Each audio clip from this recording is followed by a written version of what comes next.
Lots of expectations from the union budget, from the finance minister. We'll get to know in a bit about what essentially comes out, but it's always good to get views from some of the top corporate leaders of India Inc. about what they expect from the budget and what should realistically be expected from the budget as well.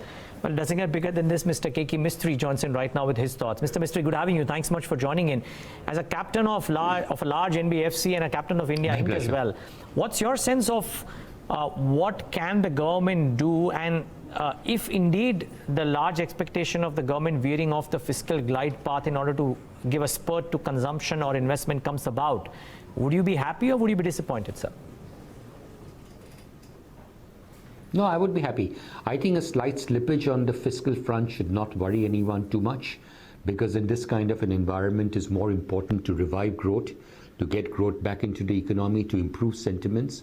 So a little slippage on the fiscal, to my mind, is not important. I would suggest two things in this front. One is there should be more divestment, more government divestment. The announcement about Air India, to my mind, is very positive. And if we see more such announcements in the coming period, it would provide funds that the government requires. And the other thing I would suggest is that a few years ago, the government used to issue tax-free bonds almost every year. But the last 3 or 4 years, or maybe more, the government has not issued tax-free bonds. So tax-free bonds might be a mechanism where the government may be able to raise funds at relatively low cost. Would you believe, sir, that... but coming to my expectation from the budget... Okay, yeah, let's please go ahead with that first. Sorry, go on. So coming to my expectation from the budget, I would think that the budget should really focus around 4 broad areas. The first should be job creation. The second should be reforms in the capital markets. The third should be personal taxation. And the fourth should be revolving around the rural economy. As far as job creation is concerned, to my mind, that is the single most important focus that the budget should have. Because job creation, in turn, will result in more income in the hands of people. It will improve sentiment. It will enable more consumption, and if consumption in the economy improves, then automatically manufacturers will want to produce more, use up their excess capacity, and if they want to produce goods beyond that, they will then set up more capacity, which will start kicking in the investment cycle and could lead to overall economic growth. So job creation is very critical. Now, the sector which really creates job is housing. Housing is a very, very important sector as far as job creation is concerned, because there are so many jobs, both direct and indirect, which are created in the housing sector. Indirect jobs in the sense that there are so many industries like cement, steel, power, paint, and so many ancillary industries associated with construction, associated with housing, which get a boost if housing gets a boost. Now, there are 2 issues governing the housing sector. The first issue revolves around all these stuck projects, these projects which you see all over the big cities, Mumbai, Delhi, Bangalore, Chennai, Pune, and so on, which are 70, 75, 80% completed and are not getting money to complete, to get the last mile funding. That is one area which has to be tackled, and the other is how do we find a mechanism to get rid of, to sell the existing unsold inventory, which in turn will enable developers to build more housing and therefore create more jobs. So to first talk of the stuck real estate projects, I would say that one of the reasons, or really the prime reason why so many projects are stuck today, is because historically whenever a developer undertook a project, he would never tie up 100% of the financing. He would tie up 75, 80% of the financing in the expectation that the balance 20-25% would come from sale of under construction property. So he would sell apartments whilst the construction was going on and use that money to provide the last mile funding that was required to complete the project. Now, for a variety of reasons, people have stopped buying reduced buying under construction property. People prefer to wait till the project is completed and only then buy the house. So with sale of under construction properties slowing down, developers are not getting that last mile funding which is required to complete the project, and that's why you're seeing so many projects which are 75-80% completed. Now there are two ways in which this kind of a project can receive money. The first would be if they make more sales, but nobody is likely to buy an apartment in a project which is stuck, where he sees that no construction is happening. People are not going to buy a project or buy an apartment irrespective of what price the developer is willing to sell the apartment at. The second option is a new lender comes, or even the existing lender comes and provides fresh funds for that project. There will still be a lot of projects where there is still some amount of liquidity that is left, there is some amount of cash flow that is left. You can give fresh money to that project, ring fence the money that you have given, ensure that the money is used explicitly to complete the project, make sure that your money gets paid out first, take a proper security and all of that. But the problem today is that from a regulatory standpoint, the moment you give a loan to a project which is an NPL in someone's books or the other, straight away from day one, you have to classify that loan which has been given as a non-performing loan, irrespective of the performance of that loan. So that is one issue which is holding people back, because of which people are not providing fresh loans to projects which are stuck. So now what happens is that a stuck project gets money from nowhere. No one buys the apartment and no lender comes and provides funds. So if it is stuck, it really gets stuck. And there are hundreds and thousands of home buyers who have bought apartments in these projects which have got stuck. So something needs to be done by the government, and to my mind, what the government needs to do is permit a one-time restructuring of all real estate loans. Just one time. Keep it open for a window of say 3 or 6 months, permit restructuring of loans which will enable new lenders to come in and provide funds for that project. Something like this was done in 2008-09, and it resulted in a huge revival in the real estate sector. So this would be my first suggestion. My second suggestion to revive demand in the real estate sector is to increase the tax benefit on housing loans. The interest that is payable on a housing loan is currently tax deductible to the extent of 2 lakhs of rupees. With inflation over the years, to my mind, this limit needs to get enhanced to either 4 or 5 lakhs and then should be linked to inflation. The third suggestion I would have would be with regard to long-term capital gains.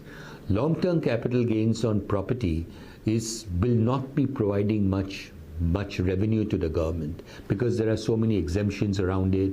You can use that money to buy a fresh property and so on and so forth. But it creates a lot of unnecessary paperwork and unnecessary hardship on the part of a small home buyer or a home seller.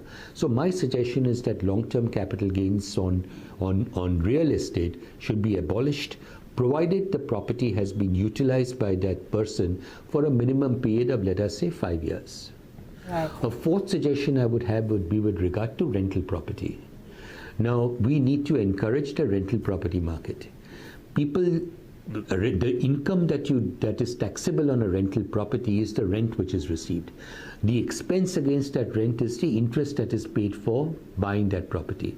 But the interest is today deductible only to the extent of 2 lakhs of rupees. So therefore, nobody buys a property with the idea of renting it out. So this 100% of the interest needs to be deductible. So these are the 4 main suggestions.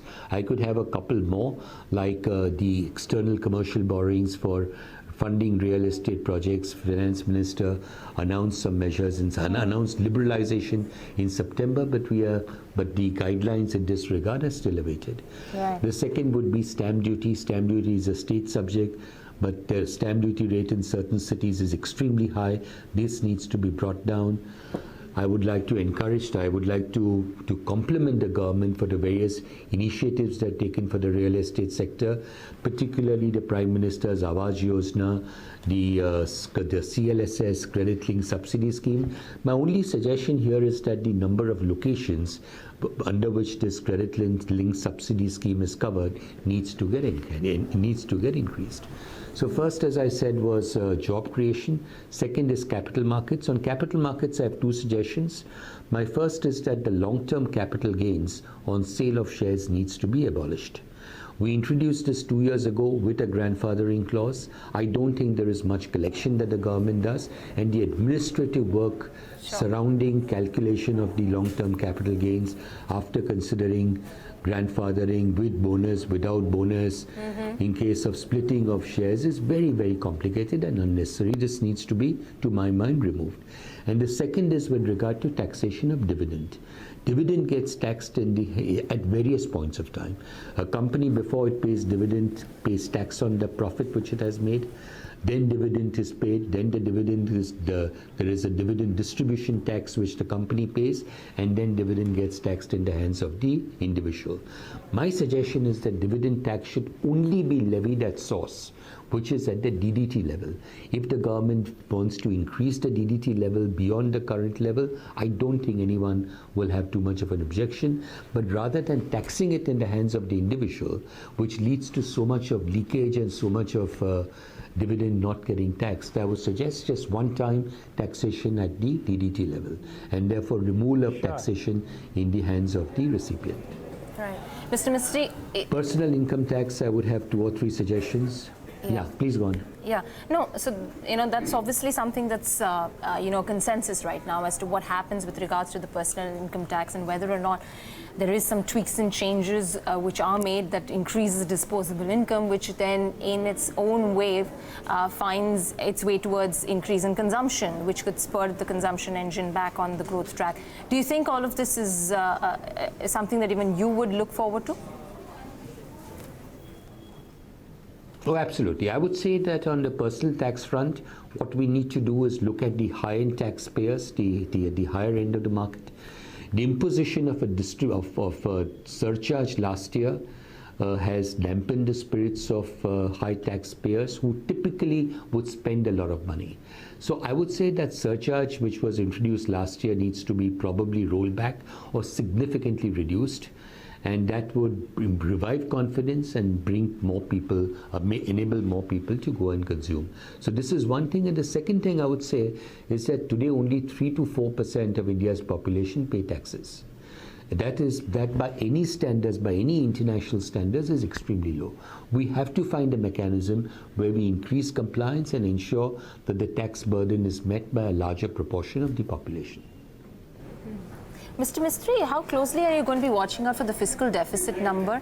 I mean, do you feel a number of 3.7, 3.8 has already been factored in?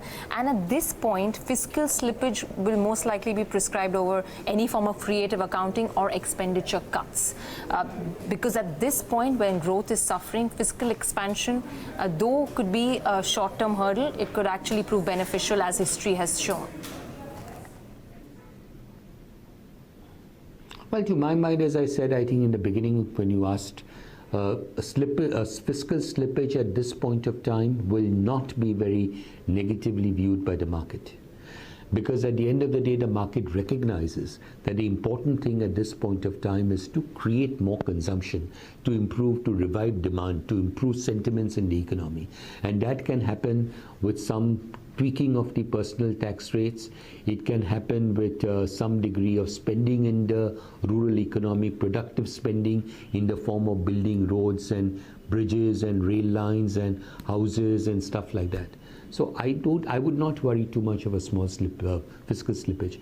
I would suggest more divestment by the government.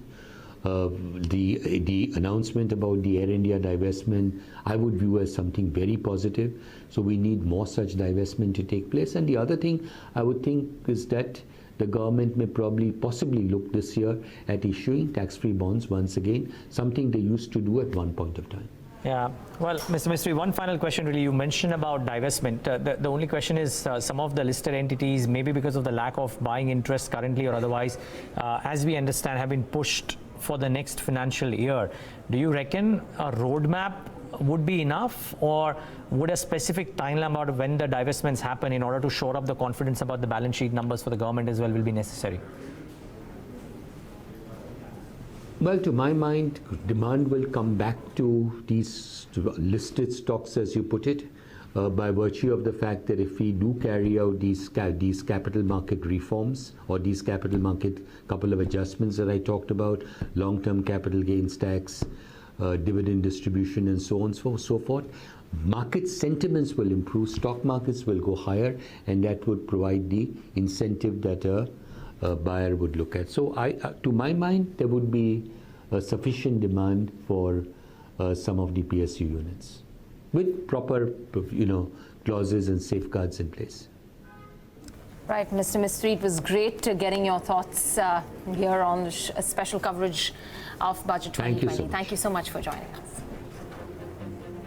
Thank you. Yes, thanks for tuning into the broadcast.